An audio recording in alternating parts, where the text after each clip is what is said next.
Hello, everyone. I'm Nazleen with the Global Good Fund, and I'll be facilitating today's session. Thank you so much for joining us today for the third webinar in our series in crisis management. Our topic of discussion today is working from home with kids. And I'm delighted to introduce our expert panelist, that is Danielle Crew, who is GGF's Director of Business Development. Just to give you a sense of the format for today, the duration of the session will be about 30 minutes. Danielle will spend about 10 to 15 minutes sharing her insights and best practices. We'll also be having a Q&A after that. If you can look at the bottom of your screen, you'll see a Q&A button. Please click on that and write in your questions. And you can do that as Danielle is speaking. She will also go over the polls function as well. And with that, I pass it on to Danielle. Thank you. Thank you so much. Appreciate that lovely introduction. The only thing I might disagree with is the whole expert part. Definitely not an expert, and anybody who tells you they are an expert, they are absolutely lying, because nobody is an expert in this. We are definitely truly in uncharted territory with working from home with kids and trying to balance all this with COVID-19 and the current crisis. So really a few ground rules for our session today, which is this is a no judgment zone. We are really here to have a conversation. Hopefully, if people need to want some validation about how hard this is, you will absolutely get that here. Share some ideas, hopefully some resources, vent, whatever it is. I know for me, having some of these conversations, talking to other parents was incredibly helpful. I know when this all started a few weeks ago and we were starting to do some homeschooling, and I have two children myself. I have a 6-year-old and 8-year-old.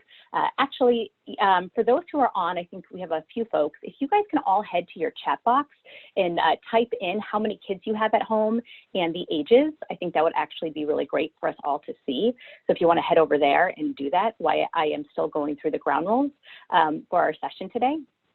So I don't know if everybody saw this schedule, if people have seen this schedule. I know when things were starting a few weeks ago, people were sending this around and we're like, oh, this is great. Yes, we are going to plan. We are going to be organized. We are going to have this down where we're going to work from home. We're going to have the school under control, and we're going to do it all. And very quickly, this is what the schedule turned in for me. It went right out the window fairly quickly. There was a lot of fighting. There was a lot of screen time. There was a lot of interruptions, and it became very quickly that, oh gosh, we do not know what we are doing. There is no schedule that is going to work, especially some of these idealistic ones that were heading around social media. So, which is why I just want to lay that out there. We're not here to shame. We're not here to judge. This is truly a conversation and a sharing of ideas. So thank you for those who put in the chat. I see we have a range of ages from 2.5 all the way up to 14, which is great, which will be helpful for the conversation. Also, I know Nazleen mentioned at the beginning, we do have some polls. So as I'm going over the agenda and talking a little bit about the structure today, if you guys want to turn on that polling option, you will see 2 questions there that will also kind of help us guide the conversation for today. So if you want to head over to the webinar poll and type in your answers, that would be great. I know for today what we would like to cover, just where do you get started? How do we assess our options? Then knowing what your options are, coming up with a plan and a structure that is realistic and works for you. Then talking about your communication plan. How are you going to communicate what your structure is going to be internally, externally to your employees, and then some best practices as well. I have a few resources that folks are interested that I know have been very helpful for me. And then finally, just ending, normally we'd have a Q&A session, but because I don't truly feel that there are answers out there, it's truly what works best, we're changing it to AI, which is advice and issues. What are we dealing with? How can we all share our own best practices and what we're dealing with to come up with some hopefully good solutions for folks, or if not, just some new ideas that we can all try out.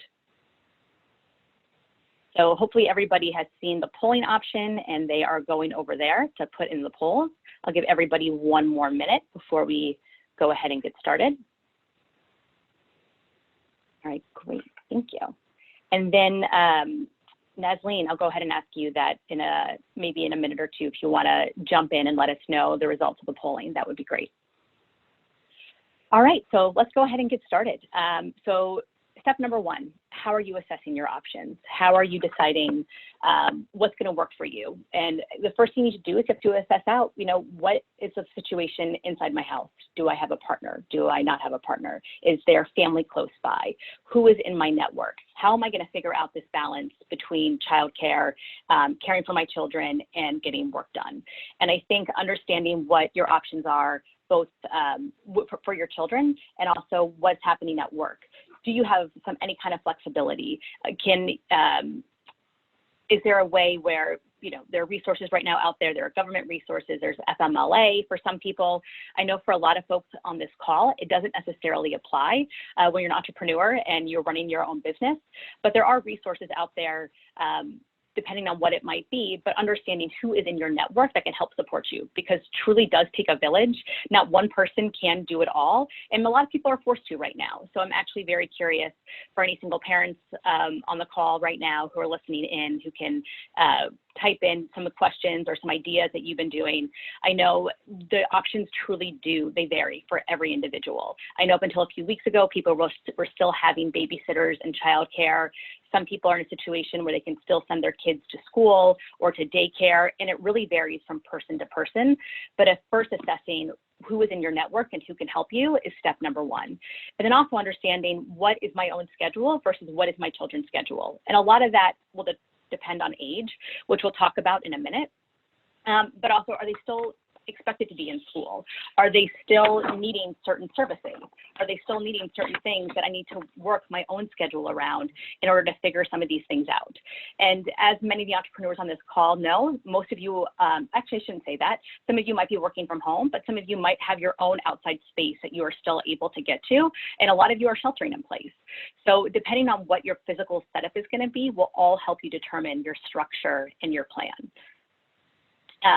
All right, so thank you, Nazleen. She just let us know that I would say about 50% of you say you have a good plan that you have figured out, which is terrific. And I would love to hear how some of these plans are working for you and how this is going. And some of you are still in progress, which is about right. Is kind of across the board what I've been hearing from folks. So I really hope during the AI section and portion of this webinar, you guys jump in and let us know what has been working for you. Yeah, and then 100% time management. That is 100% correct. That is the biggest issue. How do we get this all done? How do we care for our children? I know there's a pretty, we all might be familiar with this concept of the double shift. I know it falls a lot on women, where we're taking care of the house, we're taking care of our children, and we're still trying to get work done, which I know hopefully, I do see some dads on the call, which is phenomenal, because truly, hopefully we're all partners in this, and this work is 50-50. All right, next, plan and structure.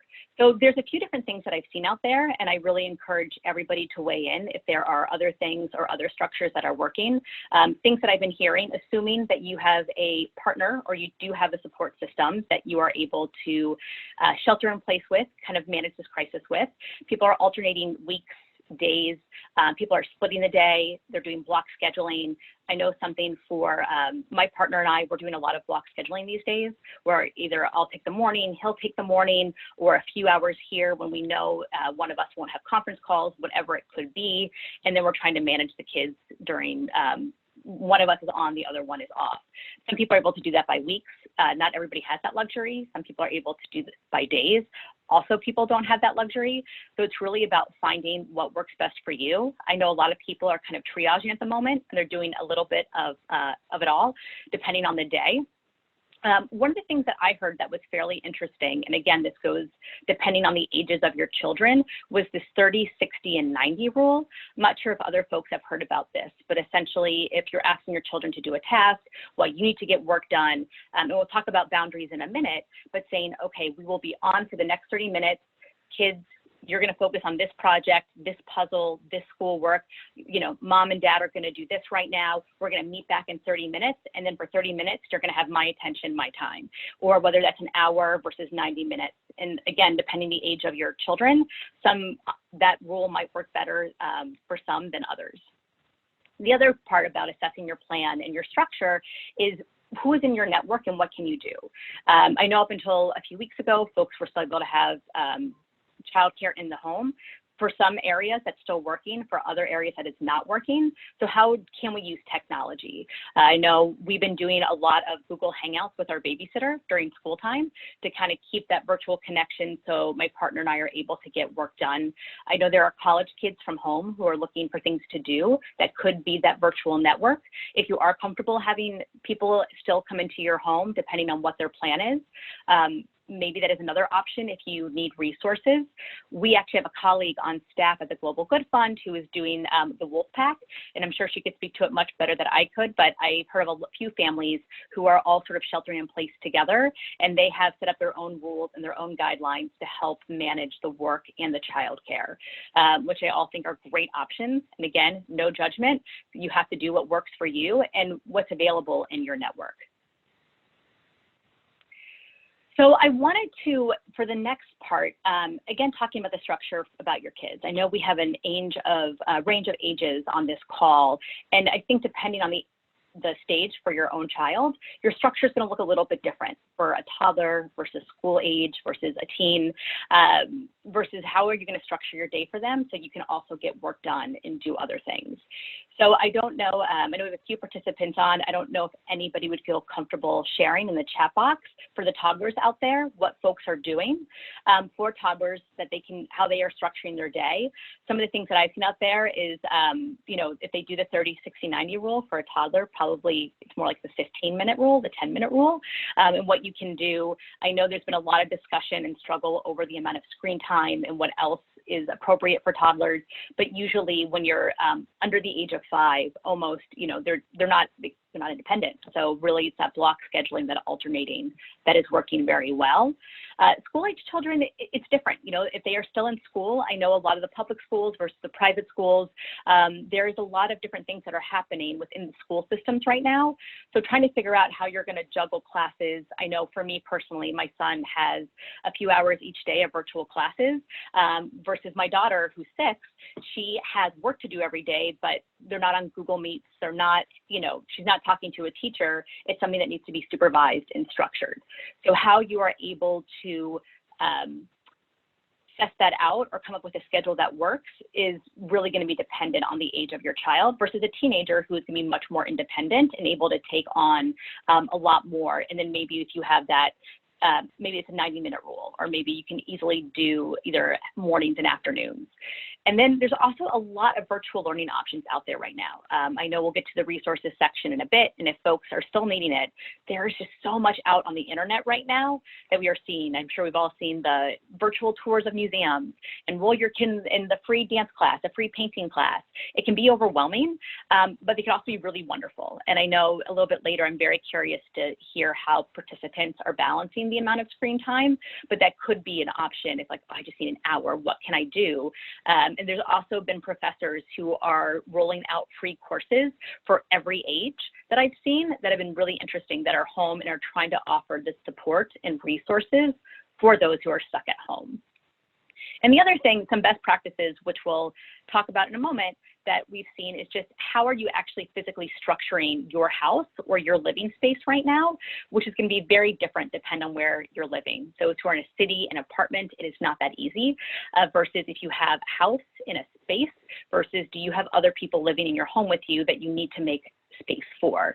But actually having designated work areas, not only for you, but for your children, and also having family time, creating those boundaries. This is where you're doing your work versus this is where I will be in, this is mommy or daddy's area, whatever it might be.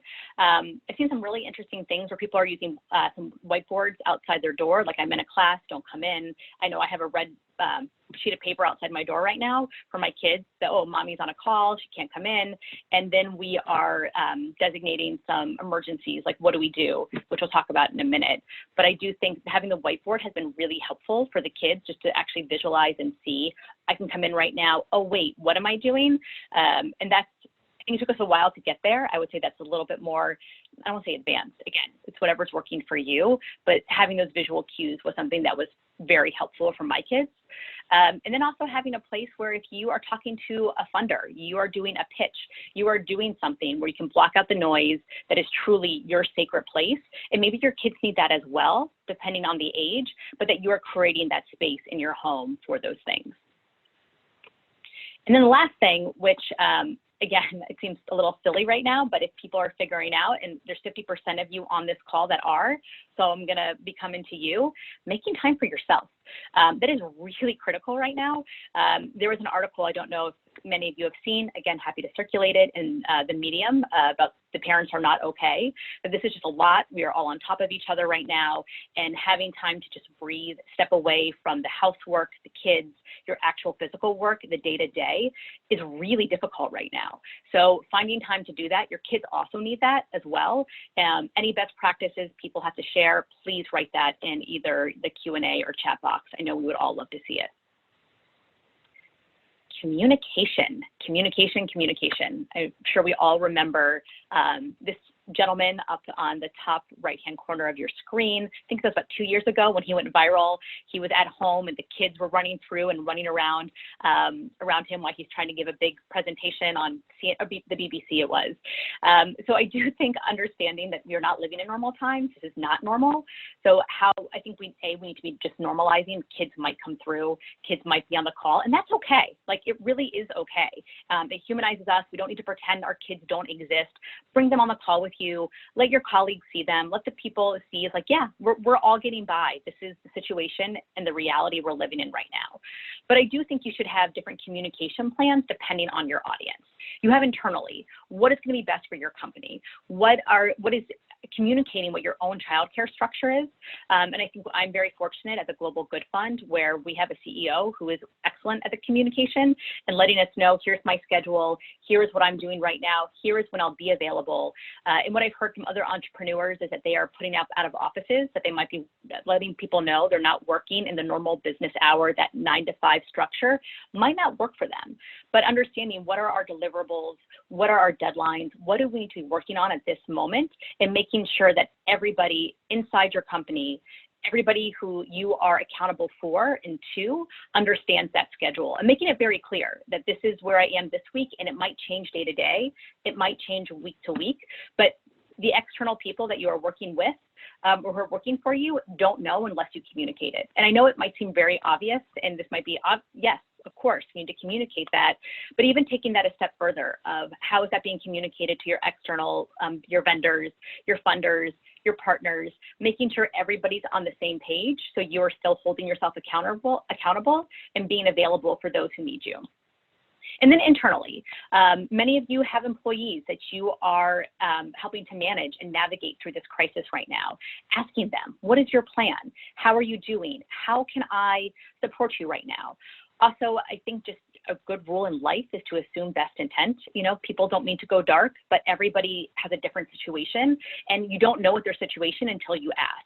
So for the bosses on this call and the managers on this call, which most of you are, really being open and talking to your employees and the people around you that you're working with day to day to understand their needs and how you can support them and what kind of protocol. It might be, you know, please don't send me any text messages. My text messages are from my older children right now and their school. Only send me emails. You might need to set up a new Slack channel. You might need to say, you know, only text me. Do not send me emails. Everything's going to get lost if it's important. And then finally, setting up the expectations within your own family, and which is also going to change day to day. And this might be easier for older kids, but saying, all right, today I'm going to be unavailable from these hours. It is my expectation that you're going to do this. And again, for toddlers, that is not realistic. This goes back to the age question, and you need to determine what's best for you. But maybe it's the expectations with your partner. And this comes where, you know, I'm so happy to see the dads on the call because you truly play an important role on this. And that this is not about a mommy daddy issue or a grandparent issue. What are our expectations? What do you have going on today or this week? Where are we dividing and conquering the duties? Because it's near impossible to get this done alone and by yourself. So some best practices that I have been seeing, and again, please put in the chat box or we get to the A&I section, let me know what folks are doing. Some things that I have seen or that are working well for me personally, the weekly preview with my family. You know, Sunday night, what do we have going on this week? What is happening? What are the main things? As more things are becoming virtual and online, there are dance classes now. There are team meetups virtually and hangouts that you need to coordinate and figure out who's going to be logging in when, as you get more virtual technology integrated and more people involved. Okay, a grandparent's going to call to read to my child. Somebody needs to be there to get that set up and get somebody in their space. So what is it going to look like? And then my partner and I, at the either first thing in the morning or in the evening, we talk about the next day and we say, okay, who's on call, who's going to be doing what, when, where are the places that we absolutely need to be, and how are we going to get through that time? And then I think we're a few weeks into this now, we're almost hitting a month. I'm sure this is obvious to all, but you got to be flexible and ability to adapt. What's going to work one week might not work the next. And I think as this situation continues and we find ourselves longer with social distancing and on lockdown, whatever it might be, the needs for your children are going to change. And just being able to adapt to that and be flexible, it will be critical for how these next few weeks and potentially months go. And then seeing what works. I've heard of some people that when they're on a conference call and they might have a red sheet of paper outside their door, don't come in. But one idea that I loved was they had an animal, a stuffed animal that their child would put down on the floor if there was an emergency and they needed something. And either the person could say, I need to excuse myself for a moment. But I love the idea of the kid saying, oh, Mom, Dad, they're busy at this moment. How do I get their attention? How do I let them know that I need them? But I'm still going to respect their boundaries, that they have something right now, unless it's an emergency, and I will find a way to communicate that with them. And then again, keeping and setting those boundaries however best you can. And again, got to do what works for you. And it's not always that simple, but also knowing that, again, it's okay for your kids to wait. It's okay for them to see you working. You know, they don't need to have all your attention all the time. That's not going to mess them up. Or maybe you want to give it to them, and that's okay too. There's truly no right or wrong answer here. You need to do what works best for your children and what works and what you can do to get the work done that you need to get done. And again, this isn't the time where we are, you're implementing every single dream or idea or initiative you ever had. Like right now, we are in the area of like figuring this out and what do I need to get done? What is critical? And then again, finally, just going back to normalize it. Normalize your children with work the best you can when appropriate. Bring them on those conference calls, let them sit in, let them see you working. It's really great for them to see that we can still continue. Why these times are not normal, there are certain things, oh, well, Mom and Dad are still working, I'm still going to school. Like, let them have some sense of normalcy, or let them feel like they're part of the process so they don't feel like they're completely disconnected or, oh, I can't see my friends, I can't see anybody. Mom always has the door closed. Bring them into the process. So these are just some resources that I have found to be particularly helpful. If anybody would like these, I'm happy to send them. Work 360 has a great plan, a digital plan. It's like 4 pages, questions to ask.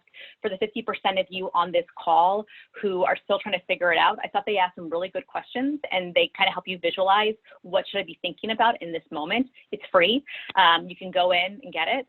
I'm also happy to send you an electronic copy as well. I will share my email. Actually, following this call, you're going to get a survey, and that'll have my email address on it. And you can, for those who would like that resource, just let me know.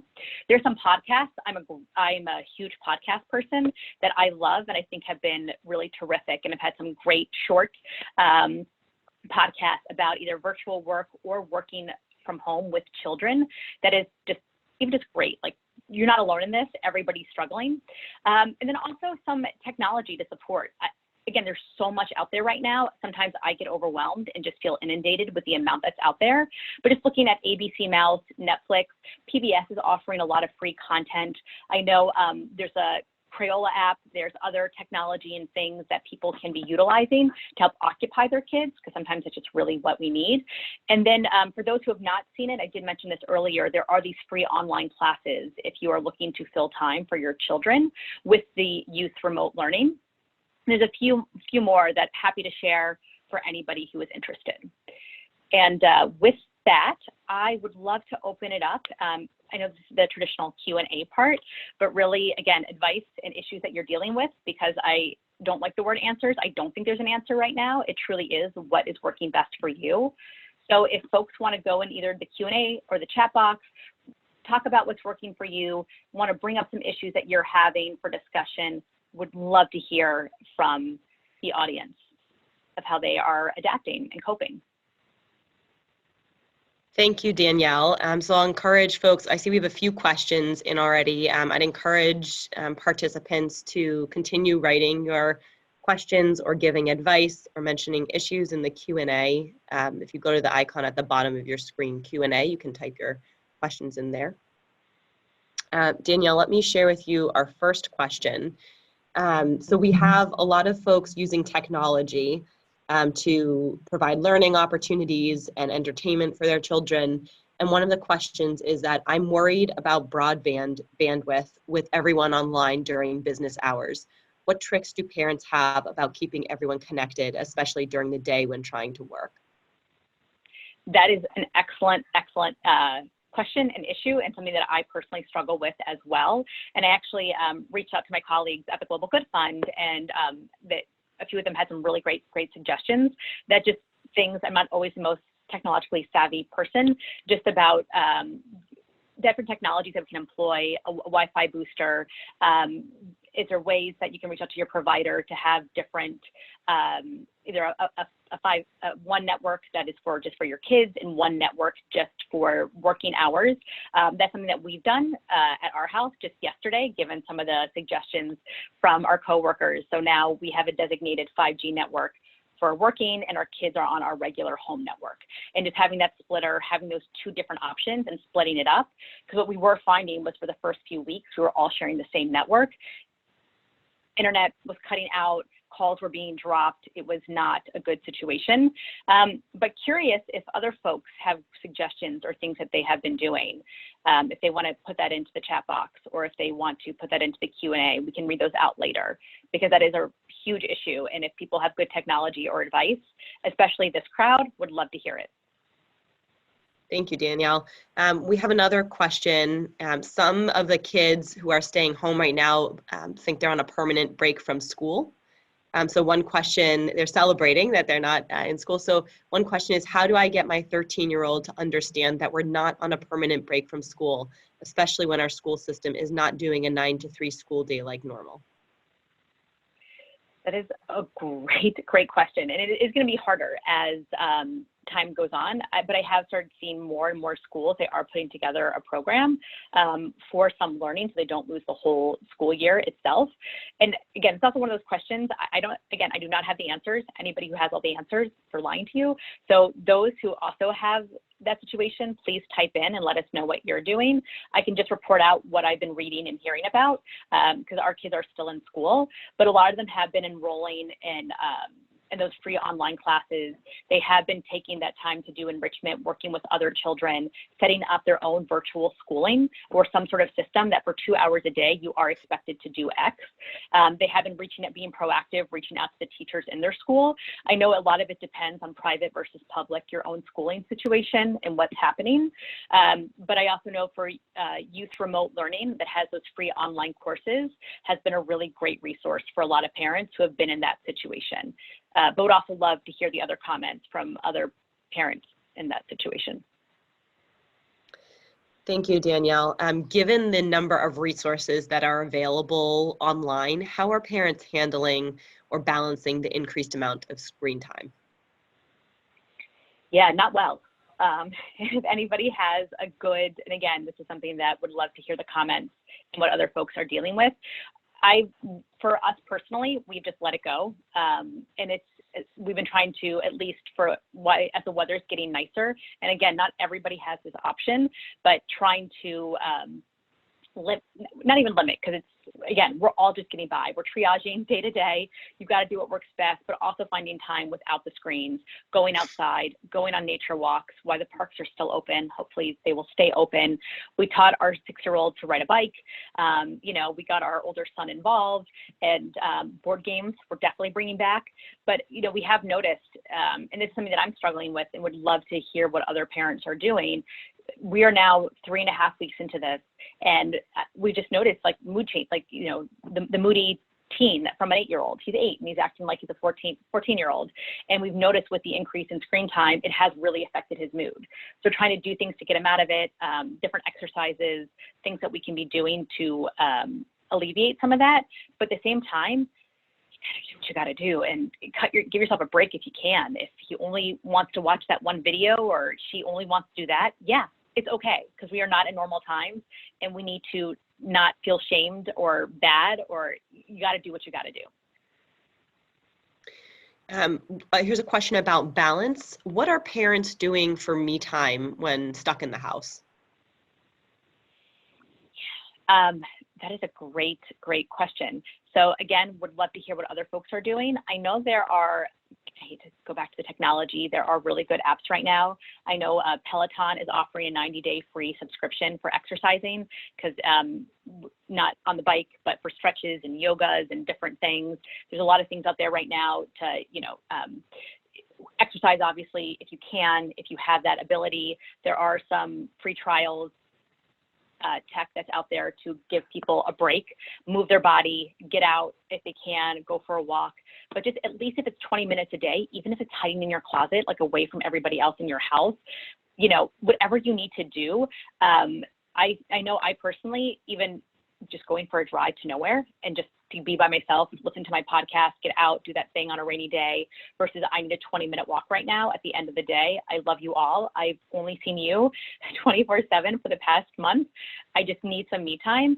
Like, just be so intentional. And if you have to block it out on your calendar, whatever it might be, whether it's exercise, just being alone by yourself, to just like try, get upset, yell, scream, whatever it might be, or just like laugh, zone out, watch a bad TV show. Creating that space for yourself, just for your mental sanity, is so important. Yeah, thank you, Danielle. And I'll just suggest if anyone has a last question, maybe they can go ahead and ask in the Q&A. Danielle, how would you advise helping colleagues who don't have children understand the balance that's present today? Yeah, that's a really great question. And I'm really happy that you raised it, because truly, like, we all need help.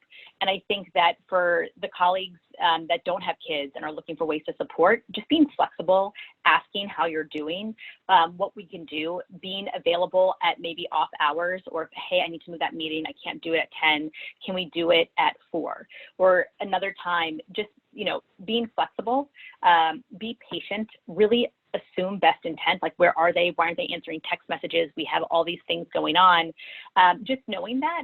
But I think even being open to that conversation, or even being proactive about it. I know a lot of people, especially when their kids are younger, or they might be in a new job, hypothetically speaking, and just started and they're still trying to prove themselves. That's me, by the way. I'm making a joke about myself. They still want to be accountable, and they're afraid, or they might not be afraid, but they don't want to disappoint anybody, and they're still trying to do it all. That's just a recipe for burnout. And it's just they're going to crack, especially with these circumstances that we're living in right now. So even just saying, hey, how can I help? I know this is not easy. Here's what I'm hearing other people are doing, or giving people that freedom and that flexibility is just, it will make that person feel good. It'll make them be like, oh God, this is not easy. And we all know what it was like before we had kids. You know, you would see that other person had kids. You don't get it until you're in the situation. So as empathetic as you can be, the more proactive about reaching out and flexible and adaptable, that's really all folks can ask for in this moment. Thank you, Danielle. So I want to close this out now by first thanking Danielle for today's presentation, suggesting that if there are additional advice, questions, issues that folks would like to raise, please feel free to do that in response to the survey. And just to summarize today, I'd like to close with how we opened, which is that there's no judgment. And that was the very first slide. That's how we opened today's conversation, is that there's no one right way, that we need to not only not judge other people, but also go easy on ourselves, and to be supportive of other people in the way that they're navigating this time that's appropriate for them and their families. Again, thank you, Danielle. Thanks to our participants for joining the poll surveys, and we'll follow up with you with a survey about this webinar in your email inbox. Thank you. Stay safe.